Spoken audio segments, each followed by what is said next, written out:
Ya, halo pemirsa, apa kabar Anda hari ini? Langsung dari studio IDX Channel Jakarta, saya Prasetyo Wibowo kembali hadir dalam Market Review yang akan mengupas isu-isu penggerak ekonomi Indonesia. Dan kali ini kita akan membahas rencana pemerintah setelah sebelumnya melakukan stop ekspor dari produk pertambangan nikel dan kali ini boksit yang akan dimulai pada Juni 2023 mendatang. Langsung saja kita mulai Market Review selengkapnya.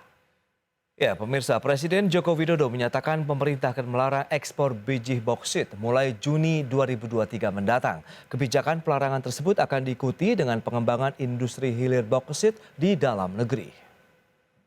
Dan mulai Juni 2023, pemerintah akan memberlakukan pelarangan ekspor biji boksit dan mendorong industri pengolahan dan pemurnian boksit di dalam negeri. Demikian pernyataan Presiden Joko Widodo saat mengumumkan pelarangan ekspor mineral mentah, yakni biji bauksit mulai Juni 2023 mendatang. Jalan dengan larangan tersebut, pemerintah akan mendorong pengembangan industri pengolahan dan pemurnian bauksit di dalam negeri.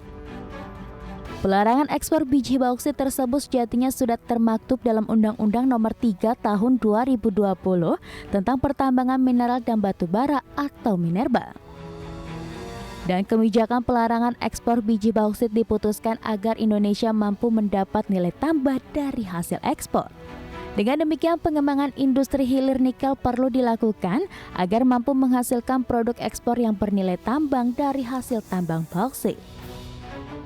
Presiden Joko Widodo menambahkan industrialisasi bauksit di dalam negeri berpotensi meningkatkan pendapatan negara dari 21 triliun rupiah menjadi hingga 62 triliun rupiah.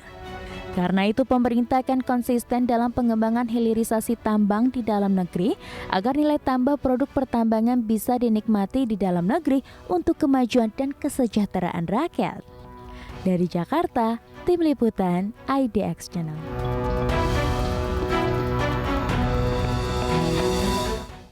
Ya, sementara itu Presiden Joko Widodo resmi melarang ekspor biji boksit mulai Juni 2023 untuk mendorong hilirisasi di dalam negeri. Menteri Keuangan Sri Mulyani Indrawati memastikan pemerintah juga akan memberikan insentif perpajakan untuk hilirisasi boksit. Menteri Keuangan Sri Mulyani Indrawati langsung merespon instruksi Presiden Joko Widodo yang melarang ekspor biji bauksit mulai Juni 2023 mendatang. Menteri Keuangan saat ini tengah menyiapkan memberikan insentif perpajakan untuk hilirisasi bauksit. Insentif perpajakan yang akan diberikan bagi sektor hilirisasi bauksit yang masuk dalam industri prioritas nasional diantaranya tax holiday dan tax allowance, di mana larangan ekspor akan mendukung hilirisasi komoditas bauksit di dalam negeri. Dengan demikian, nilai tambah produksinya juga akan meningkat karena Indonesia akan menjadi tempat pengolahan dari komoditas tersebut, tidak lagi mengekspor bahan mentah. Saat ini pada saat Bapak Presiden mengumumkan Energy Transition Mechanism, minat dari dunia itu luar biasa. JETP, yaitu yang diinisiatifi oleh Amerika, Jepang, dan negara-negara Eropa, mau berkomitmen 20 billion US dollar, 20 miliar US dollar. Namun ini nanti akan tergantung dari proyeknya. Jadi nanti di BPDLH bersama dengan yang lain kita juga akan mencoba untuk menyiapkan berbagai proyek-proyek itu. Pemerintah berharap dengan sikap tegas melarang ekspor bauksit akan berpengaruh positif terhadap perkembangan industri hilirisasi bauksit, meningkatkan nilai tambah industri dalam negeri hingga penerimaan negara. Selain itu, hilirisasi bauksit dapat membuka lapangan kerja dan meningkatkan devisa sebesar 2 miliar dolar Amerika Serikat. Dari Jakarta, IDX Channel.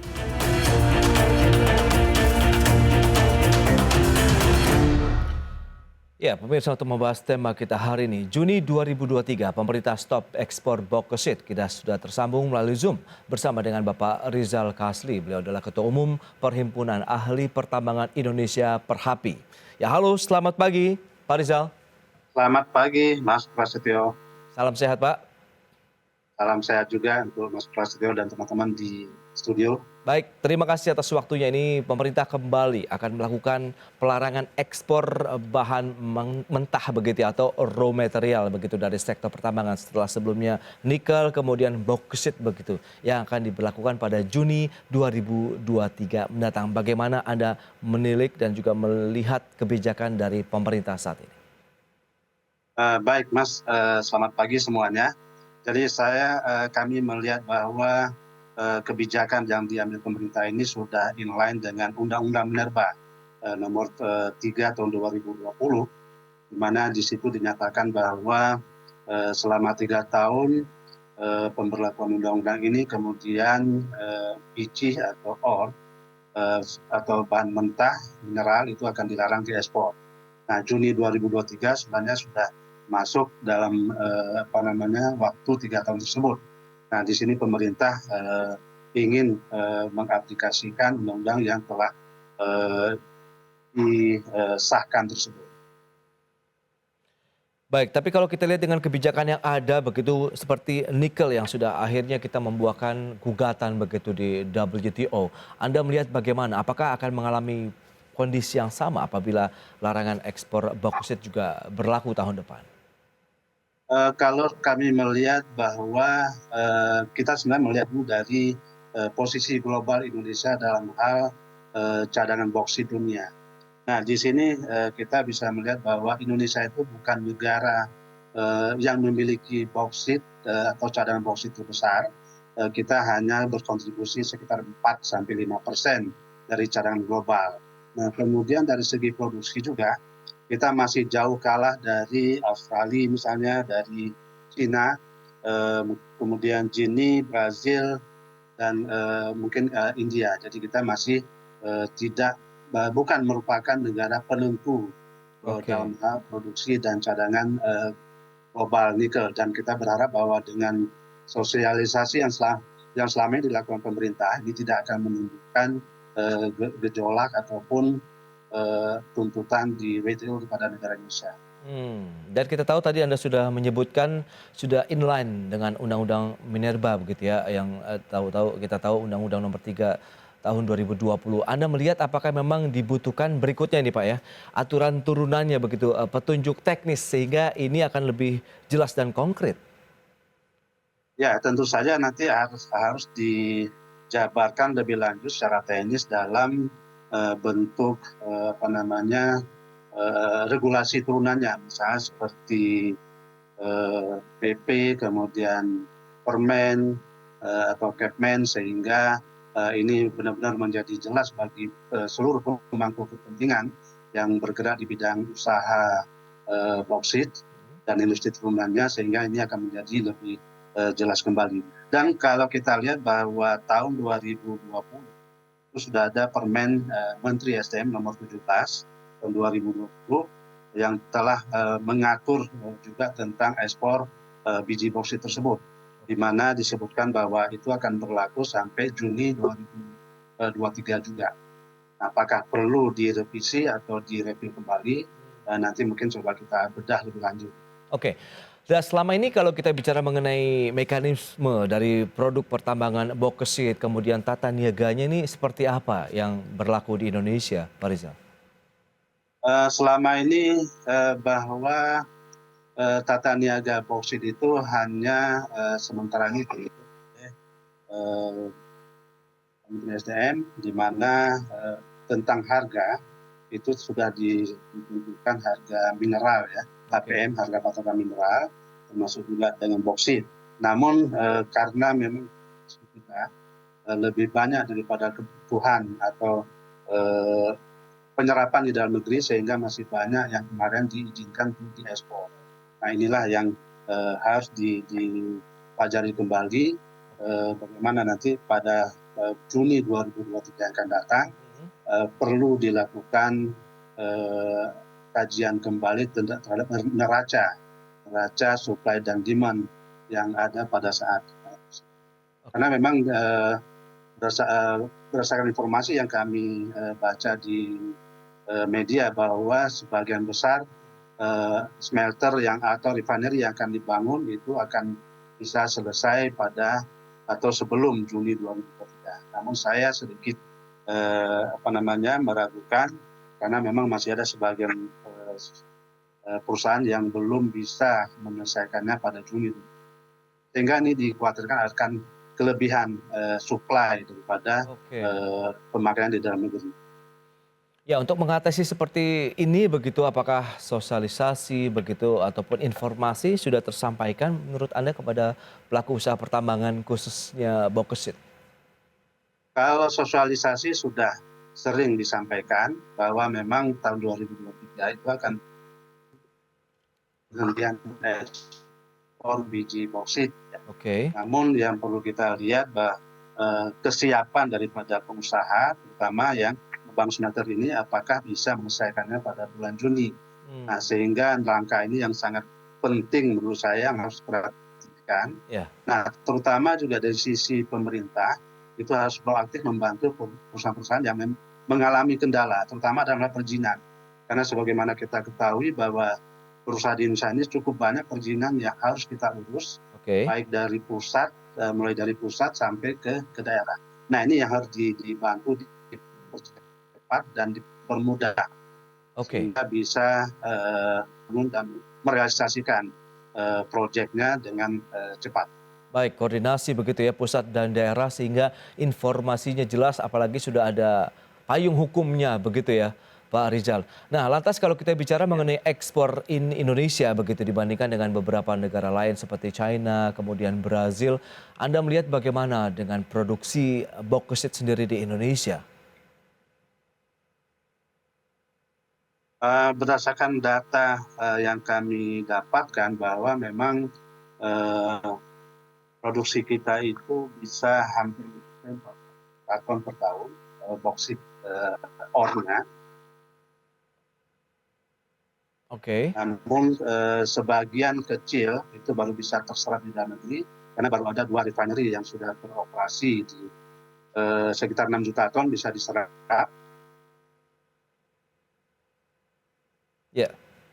Nah, tetapi selebihnya sementara ini masih refinery yang sedang dibangun itu bisa selesai, walaupun sebagian mungkin bisa selesai, itu akan sangat membantu penyerapannya dalam negeri.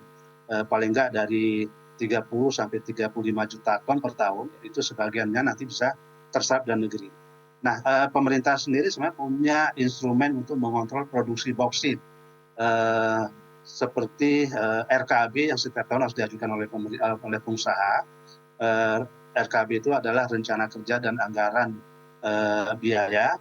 Nah, di sini mekanisme ini harus benar-benar diperhitungkan dan dihitung kembali oleh pemerintah sehingga pada tahun 2023 nanti tidak akan memberikan dampak yang cukup besar bagi pengusaha.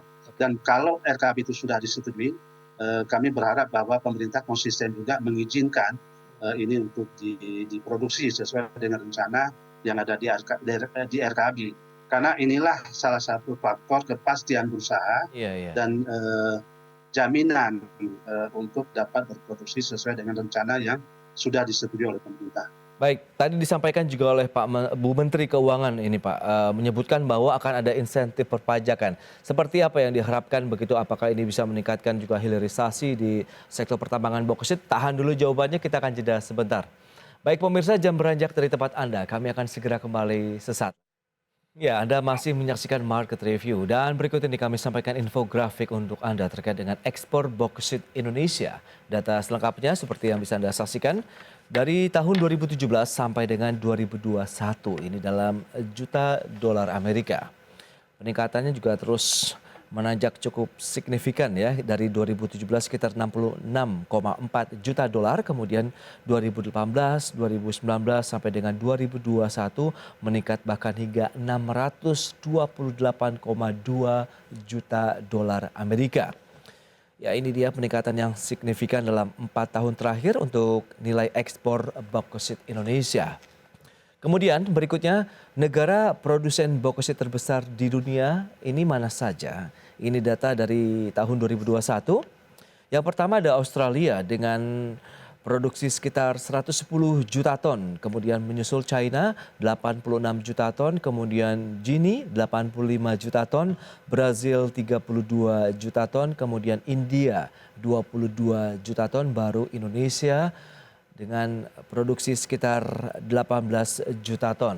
Itu data tahun 2021. Baik, kita akan lanjutkan kembali perbincangan bersama dengan Bapak Rizal Kasli. Beliau adalah Ketua Umum Perhimpunan Ahli Pertambangan Indonesia. Ya Pak Rizal, berdasarkan data tadi nilai ekspor kita ini terus mengalami lonjakan yang signifikan begitu ya. Sehingga apakah memang suatu keharusan juga ini hilirisasi segera dilakukan di Indonesia? Apabila memang ini trennya terus naik berarti memang akan memberikan nilai tambah pendapatan yang berlipat-lipat bagi negara, Pak Rizal. Ya, Mas Prasetyo, bahwa memang peningkatan ekspor yang ditunjukkan dalam info itu sebenarnya bersumber dari biji bauksit yang diekspor. Nah, sedangkan tujuan hilirisasi ini adalah untuk meningkatkan nilai tambah,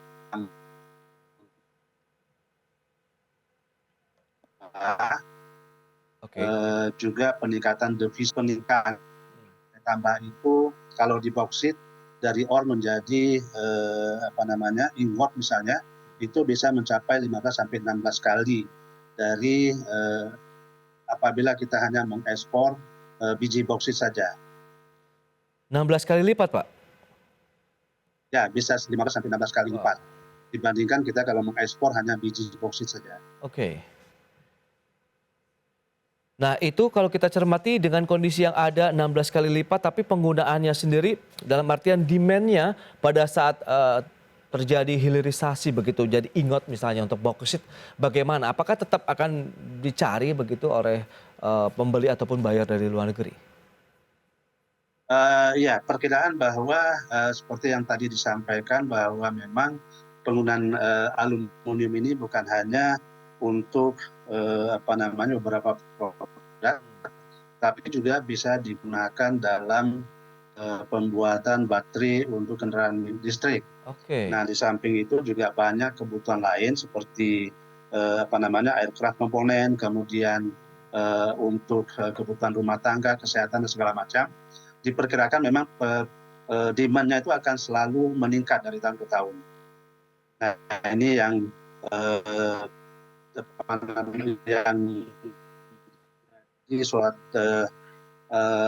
yang menjadi hal sehingga banyak negara ingin meningkatkan produksinya. Nah, tetap.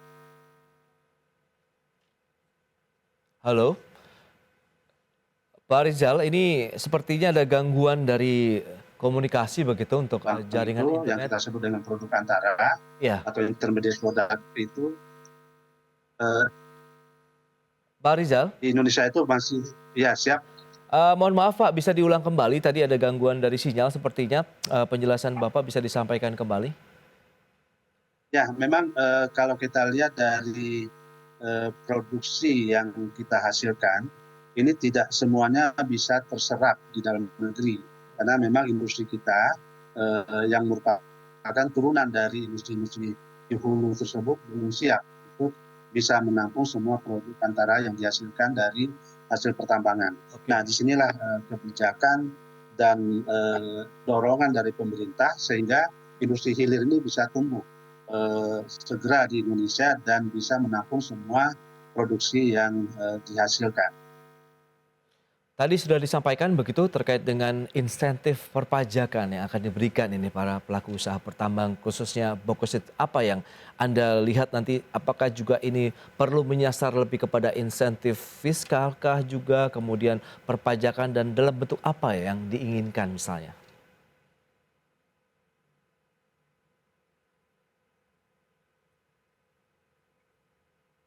Ya halo. Halo ya Mas, ini mungkin sinyalnya kurang bagus. Iya Bapak, silakan Pak, apa yang kira-kira diinginkan ini? Bentuk insentif perpajakan apa yang diinginkan oleh pelaku usaha sehingga bisa menjadi booster juga nih mereka melakukan hilirisasi? Ya, karena mengingat bahwa biaya capex atau investasi yang dibutuhkan di pembangunan refinery ini atau smelter ini itu cukup besar.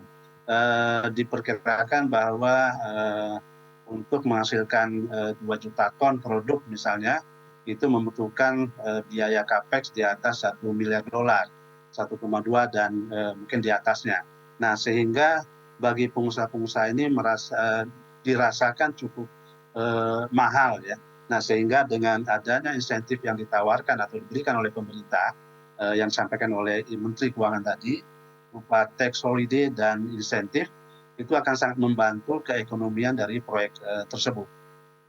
Oke, sebaiknya kita membangun konsorsium begitu dalam beberapa perusahaan pertambangan boksit untuk membangun refinery ataupun smelter ini, atau bagaimana sih Pak sebaiknya mekanisme yang dilakukan sehingga percepatannya juga bisa sesuai mengejar waktu sampai dengan Juni tahun depan?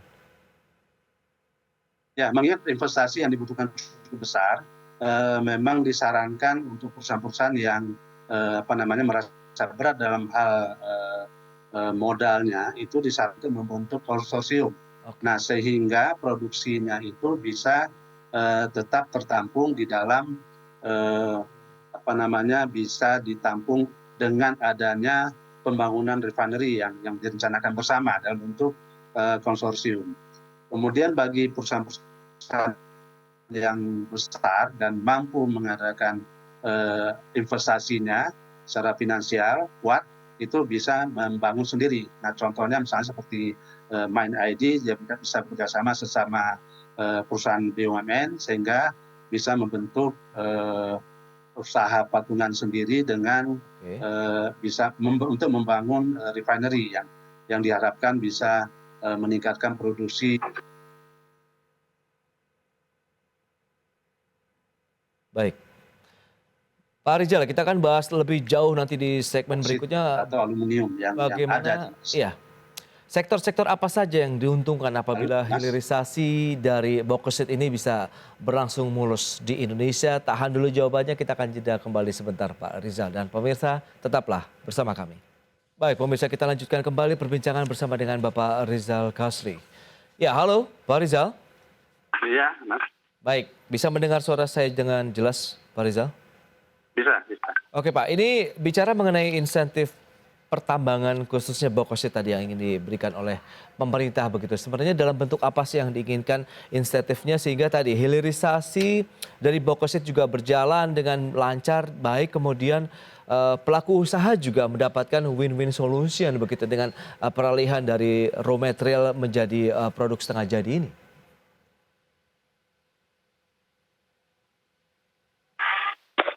Halo. Ya. Halo.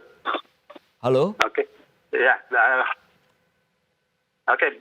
Saya menangkap tadi pertanyaan yang disampaikan. Ya. Bahwa memang seharusnya pemerintah seperti yang disampaikan oleh Menteri Keuangan tadi, bahwa untuk memberikan tax holiday dan allowance ya, atau insentif kepada perusahaan yang mengembangkan hilirisasi boksit di Indonesia. Nah, itu bisa dalam hal beberapa misalnya seperti pembebasan bea masuk, kemudian pembebasan PPN dan mungkin pembebasan atau pengurangan PPh yang untuk beberapa jangka waktu ya, sehingga proyek ini bisa bernilai ekonomis. Baik, dengan jeda waktu begitu Juni ataupun pertengahan tahun depan begitu, apakah masih bisa mengejar untuk larangan ekspor boksit tadi sehingga produksi di dalam negeri juga bisa terserap pada saat masuk ke dalam proses hilirisasi tadi? Mungkin sebagian refinery itu bisa diselesaikan sebelum Juni 2023. Okay. Nah, saya memang tidak punya data yang detail tentang hal tersebut. Ini kita harus tanyakan nanti kepada Direktur Pengusahaan Mineral di Direktorat Jenderal Mineral dan Batu Bara. Nah, tetapi saya memprediksi bahwa masih ada sebagian perusahaan yang tidak bisa menyelesaikan pembangunan refinery tersebut. Okay. Nah, sehingga ini perlu dievaluasi kembali oleh pemerintah karena memang dalam hal ini mereka mengalami kendala. Yang pertama karena pengaruh dari COVID-19 yang terjadi beberapa tahun yang lalu sampai saat ini, di mana pengaruhnya adalah untuk pengadaan atau logistik, kemudian juga pengadaan atau tenaga ahli yang untuk membangun refinery tersebut. Oke, kalau kita lihat dari lokasi refinery-nya, kemudian dengan pertambangan ataupun lokasinya sendiri untuk tambang bauksit-nya sendiri, apakah berjauhan sehingga ini ada efisiensi waktu juga yang perlu diperhatikan atau bagaimana, Pak? Umumnya memang refinery dibangun di lokasi pertambangan bauksit atau di sekitar lokasi pertambangan bauksit. Oke. Nah, tetapi ada juga yang membangunnya lebih jauh atau di daerah lain atau di luar daripada konsesi pertambangan bauksit tersebut dengan pertimbangan misalnya kemudahan energi untuk mensuplai kepada refinery tersebut. Oke. Atau ada pertimbangan lain di dalam kawasan ekonomi khusus misalnya, sehingga mereka bisa mendapatkan tax holiday dan allowance yang diprogramkan oleh pemerintah. Ini semua tergantung kepada evaluasi yang dilakukan oleh perusahaan. Oke. Mereka lebih mempertimbangkan dekat dengan sumber bahan bakunya atau dekat dengan sumber energi murah dan sustainable, ataupun dari hal keringanan pajak. Nah, ini semua bisa menjadi pertimbangan bagi perusahaan. Oke. Terakhir ini, Pak Rizal, optimisme Anda bahwa dari penerapan larangan ekspor bauksit ini akan berjalan sesuai rencanakah sampai dengan tahun depan? Menurut kami sih bahwa ini suatu hal yang sangat bagus bagi Indonesia dengan adanya hilirisasi ini. Nah, tetapi memang untuk 100% sesuai dengan yang ditarget pemerintah, saya agak sedikit pesimis. Nah, tetapi paling tidak di atas 50% ini bisa direalisasikan untuk bisa menghasilkan atau menyerap produksi bauksit di Indonesia. Baik. Pak Rizal, terima kasih banyak atas waktu dan sharing yang Anda berikan untuk pemirsa. Tentunya menjadi insight ini terhadap upaya-upaya pemerintah untuk meningkatkan lagi industri pertambangan di dalam negeri. Selamat melanjutkan aktivitas Anda kembali. Salam sehat, Pak Rizal. Terima kasih. Terima kasih, Mas Prasetyo. Salam sehat.